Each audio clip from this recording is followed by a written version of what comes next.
It's time to pet your familiar, tie up your hair, and get ready to cook because today we're going to be making Ponyo's ramen from Ponyo.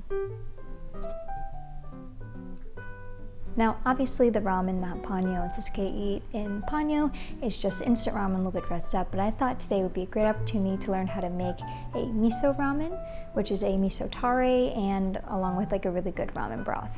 We're also going to be learning how to make chasu eggs. I learned this recipe from a ramen shop that I used to work at, so some of the conversions are a little weird, but I promise the final product is definitely worth it. I also decided to film this over 2 days, so if you see me wearing a different shirt, that is why. We have to make ramen stock, which is going to take about 8 hours, so let's get started. To begin, we need to gather up some bones of choice for this ramen. Now, after working in a ramen shop, I learned how to make a version of ramen broth using both chicken and pork bones, so that's what we're going to use here. For this, I ended up having about 5 pounds of bones from various sources, so you can purchase whatever is convenient for you, but essentially you want them to be about evenly split between pork and chicken. I used about 1 pound of pork riblets, 1 pound of chicken necks, about 1.5 pounds of chicken feet, and about 1.5 pounds of pork feet. To begin, we need to simply place these all in the stock pot, cover them with water, and start them on medium-high heat. For the first half hour or so while this is cooking, you'll notice the scum starts to rise from the broth. What I find useful to get it off is a small tea strainer over a bowl. That way you can easily grab most of it while not draining the water too much.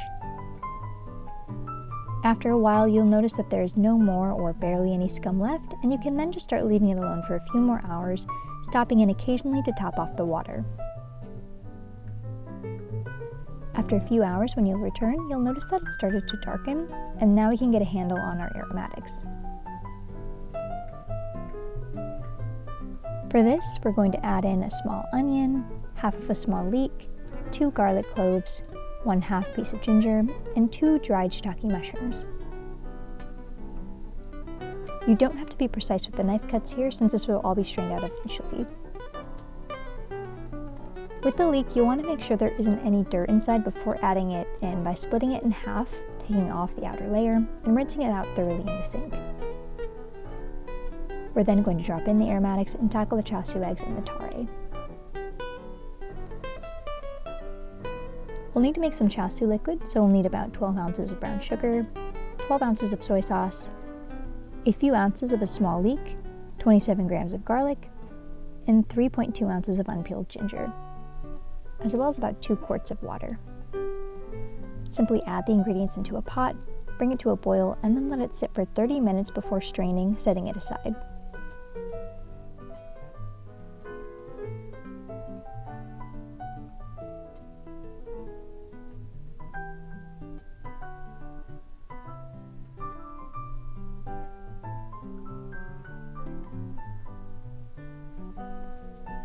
To boil some eggs, we just need to add them into boiling water for about 6 minutes, then plunge them into some cold water.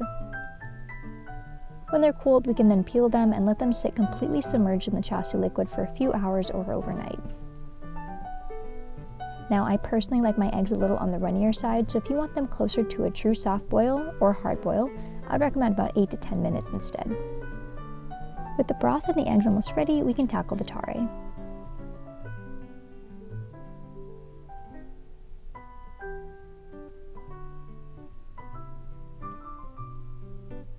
Now, ramen broth is a mix of the broth and the tare of choice, which adds the flavor of choice to the dish.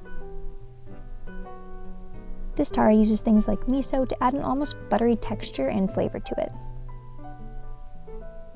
This can be made up to 3 days before using and simply stored in an airtight container in the fridge if you'd like as well. To begin, we're going to take 2.3 ounces of mirin and 3.8 ounces of sake to a boil, then pour it over a dried shiitake and 1/2 ounce of light soy sauce.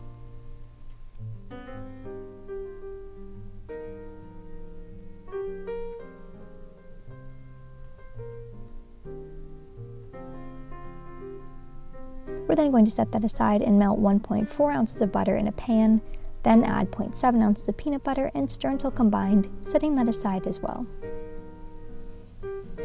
In a blender, we're then going to blend together the mirin and the sake mixture with 1 ounce of peeled ginger and 1.4 ounces of garlic until no chunks remain.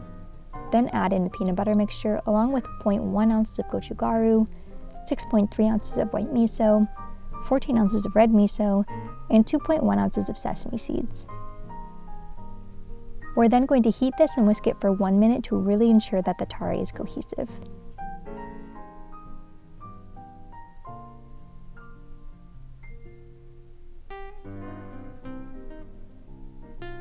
For the noodles, ramen tends to be very simple to cook and tend to have the instructions written on the back, just like pasta.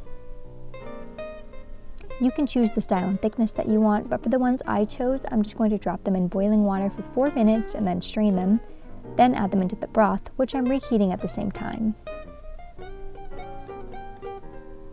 I think I personally would recommend getting noodles that are slightly thicker than this.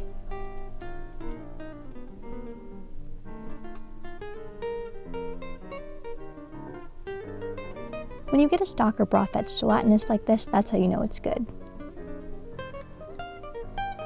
For a styling trick, you can mix up the noodles with the broth slightly and then grab them with your chopsticks, pulling the bulk of them up and almost fold them, which creates a nice bridge to lay on your toppings so that they don't sink to the bottom.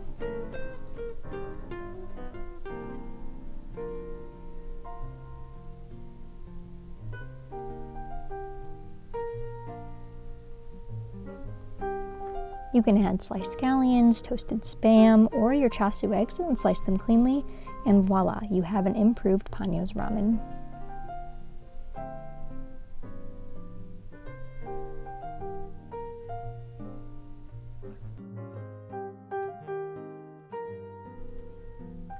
Now this recipe is a little bittersweet for me because it comes from the ramen shop I used to work at before it closed down, but the flavors remind me of the time I spent there making ramen and learning a lot from really great cooks. So I feel a bit like this is a sentimental ramen, just like what I imagine the flavor was like for Ponyo and Sosuke. It's also my personal favorite flavor of Tare, and I really hope you all try it out and see what it tastes like for yourself. Thank you so much for watching, and make sure you like and subscribe so you don't miss out on learning how to cook from fantasy. See you next time.